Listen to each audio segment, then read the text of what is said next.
cab আহিবই কেবৰ cut off date হ'ব 2014 31 ডিচেম্বৰ ষষ্ঠ অনুসূচীভুক্ত এলেকা আৰু ILP ব্যৱস্থা থকা ৰাজ্যত প্ৰযোজ্য নকৰে কেব অসমত পূৰ্ণ কাৰ্যকৰী কৰিব অসম চুক্তিৰ 6 নম্বৰ দফা কেব সন্দৰ্ভত নতুন দিল্লীত অনুষ্ঠিত বৈঠকত উত্তৰ পূবৰ দল সংগঠনসমূহক এই মনোভাৱকে ব্যক্ত কৰিলে গৃহমন্ত্ৰী অমিত শাহে ইতিমধ্যে বিজেপি চৰকাৰৰ চূড়ান্ত সিদ্ধান্ত অৱশ্যে আনুষ্ঠানিকতাৰ খাতিৰতহে এই বৈঠক এই বৈঠকৰ পাছতে মন্ত্ৰী হিমন্ত বিশ্ব শৰ্মাই লগতে জানিবলৈ দিয়ে অহা 4 বা 5 ডিচেম্বৰত কেন্দ্ৰীয় কেবিনেটত পাছ হ'ব কেব পৰৱৰ্তী সময়তেই সংসদত কেব উত্থাপিত হ'ব সদৌ অসম ছাত্ৰ সন্থা অসম জাতীয়তাবাদী যুৱ ছাত্ৰ পৰিষদ আৰু নাগালেণ্ডৰ প্ৰতিনিধিসকলৰ সৈতে কেন্দ্ৰীয় গৃহমন্ত্ৰী ডাঙৰীয়াই আলোচনা কৰিব তাৰ পিছত 4 বা 5 তাৰিখ 6 তাৰিখে হয়তো যদি কেবিনেটতো যাওঁ বুলি আমি ধৰো তেতিয়াহ'লে আমি ভাবিম যে 4 বা 5 তাৰিখৰ পিছত যিকেইদিন সদনত দিন বাছি থাকিব সংসদত তাৰ ভিতৰতে এই বিলখন উপস্থাপন কৰা হ'ব পাছ কৰাবলৈ চেষ্টা কৰা হ'ব কিন্তু এটো পাৰ্লিয়ামেন্টৰ প্ৰায়োগেটিভ যে বিলখন উপস্থাপন কৰাৰ পিছত গৃহীত হ'বনে নাই তাৰ বিষয়ে মোৰ বক্তব্য দিয়াৰ কোনো অধিকাৰ নাই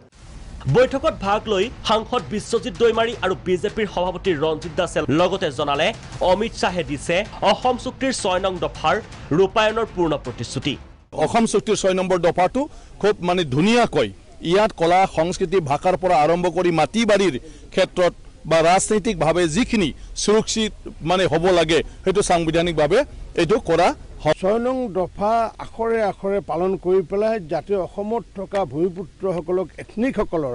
ৰাজনৈতিক সামাজিক ক্ষমতাসমূহ যিসমূহ আছে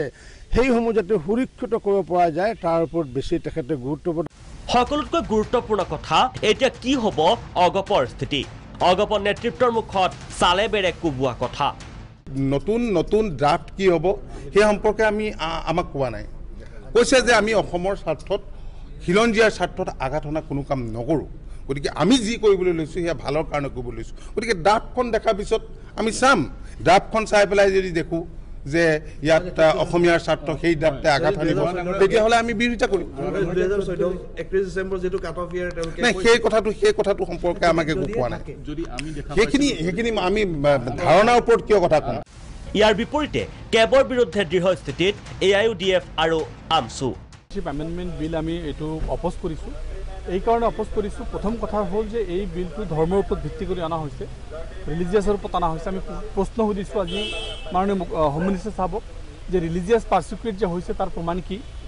তাৰ কেনেকৈ ৰিলিজিয়াছ পাৰ্চিকিউট আমি ডিটেক্ট কৰিম আমাৰ হাতত কি যন্ত্ৰ আছে আমি ৰিলিজিয়াছ পাৰ্চিকিউট মেজাৰ কৰিম ছাত্ৰ ইউনিয়নে যদি চৰকাৰে জোৰ কৰি অসমৰ ৰাইজৰ আৱেগক যদি পদাঘাত কৰি তেখেতসকলে যদি সিদ্ধান্ত ল'ব বিচাৰে আমি অসমৰ অন্যান্য বিভিন্ন দল সংগঠনৰ লগত একত্ৰিত হৈ আমি ৰাজ্যখনত তীব্ৰ গণতান্ত্ৰিক আন্দোলন গঢ়ি তুলিবৰ কাৰণে আমি একে সময়তে খিলঞ্জীয়া সুৰক্ষা আৰু নিৰাপত্তাৰ বিষয়টো দোহাৰিছে এপছু আৰু আসাম ট্ৰাইবেল সংঘই পূৰ্বাঞ্চলৰ অসমৰ খিলঞ্জীয়া মানুহ সুৰক্ষিত নহয় জনজাতিসকল সুৰক্ষিত নহয় তেতিয়ালৈকে সুখী হোৱাৰ কোনো কথাই নাই চ' আজি আমাৰ কনচাৰ্ণটো হৈছে যে অলৰেডি 50-60 বছৰৰ পৰা যে নৰ্থ ইষ্টৰ মানুহবিলাকে আন্দোলন কৰি আছে সংগ্ৰাম কৰি আছে নিজৰ অধিকাৰৰ কথা কৈ আছে আৰু আজিলৈকে না আমাৰ কাৰোবাৰ ভূমিৰ সুৰক্ষা হৈছে না আইডেণ্টিটি কালচাৰৰ সুৰক্ষা হৈছে না ভাষাৰ সুৰক্ষা হৈছে না কি সুৰক্ষা হৈছে 6 অট'নমাছ কাউন্সিল এৰিয়া এক্সাম কৰিম বুলি কৈছে কিন্তু বাকী অট'নমাছ কাউন্সিলবিলাকৰ এৰিয়া সেইখিনিত কনষ্টিটিউশ্যনেল ভেলিডিটি নাই সেইবোৰ এৰিয়াৰ কথাটো উল্লেখ কৰা হোৱা নাই তো আমি ইতিমধ্যে আমাৰ ৰিজনমেণ্টটো আমি প্ৰকাশ কৰিছোঁ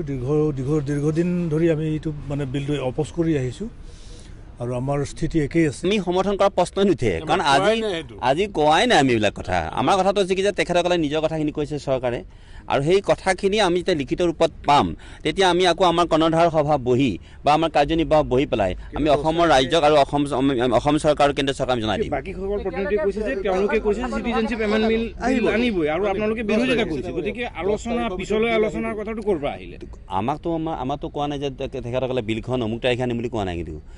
উল্লেখ্য যে বৈঠকত মেঘালয়ৰ মুখ্যমন্ত্ৰী কনৰাড চাংমাইও অংশ লয় আমাৰ কাৰ্বি আলং বা উত্তৰ কাছাৰে ক'লে যে অসমৰ মানুহ এজনে গৈ তাত মাটি কিনিব নোৱাৰে গতিকে বাংলাদেশৰ পৰা মানুহ এজনে কেনেকৈ মাটি কিনিব নতুন নাগৰিক তেতিয়া গৃহমন্ত্ৰী ডাঙৰীয়াই আকৌ ক'লে যে ষষ্ঠ অনুসূচীটো আমি পুৰণা নিয়মে ৰাখিম কেৱল নাগৰিকত্ব পোৱা মানুহে ষষ্ঠ অনুসূচীৰ ভিতৰত কোনো নতুন অধিকাৰ নাপাব চতুৰ্থতে অসমৰ ফালৰ পৰা কোৱা গ'ল যে এই যিসকল আহিব তেওঁলোকে যিহেতু বঙালী ভাষা কয় গতিকে অসমীয়া ভাষাৰ ওপৰত সংকট আহিব নেকি যদি কালি এটা হিচাপ হয় যে মেজৰিটি অসমীয়া নে মেজৰিটি বঙালী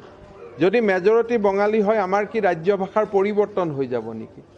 তেতিয়া অমিত শ্বাহ ডাঙৰীয়াই ক'লে যে ক্লজ 6 কমিটিয়ে যদি ৰিকমেণ্ড কৰে যে অসমীয়াৰ সংখ্যা কিমান সেইটো ডাঙৰ কথা নহয় কিন্তু অসমত সদায় অসমীয়া ৰাজ্য ভাষা হৈ থাকিব বা এনেকুৱা আন যিকোনো ধৰণৰ ভাল যেতিয়া ৰিকমেণ্ডেশ্যন দিব এইবিলাক দাড়ি আৰু কমাও নবদলোৱাকৈ মই গ্ৰহণ কৰিম খালি এটা সংবিধান বিৰোধী হ'ব নালাগে ইমানেই এইখিনি কথা শুনাৰ পিছত সকলো প্ৰতিনিধি দলে এটা জেনেৰেল আশ্বাস দিছে যে সঁচাকৈ যদি আপোনাৰ কথাখিনিৰ প্ৰতিবিম্ব এটা আমি নতুন বিলখনত দেখা পাওঁ হয়তো আমি আমাৰ পুৰণা স্থিতিক আমি পুনৰ বিবেচনা কৰিম দিল্লীৰ পৰা সৰস্বত গোস্বামী ৰিপৰ্ট প্ৰাগ নিউজ